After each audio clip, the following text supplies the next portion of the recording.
The importance of a multimeter, a tool every engineer or technician should have at least.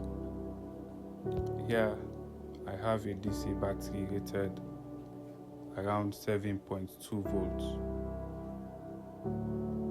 7.2 volts. But before testing any battery, you must set your multimeter to a 20 volt range higher than what you are expected to measure. Since this is about 7 volts, the battery, I set my multimeter to 20 volt DC range. This protects the meter and ensures you get an accurate reading. Now let's see the actual voltage, 0.39. That means the battery is extremely discharged. At this level, it cannot power any device.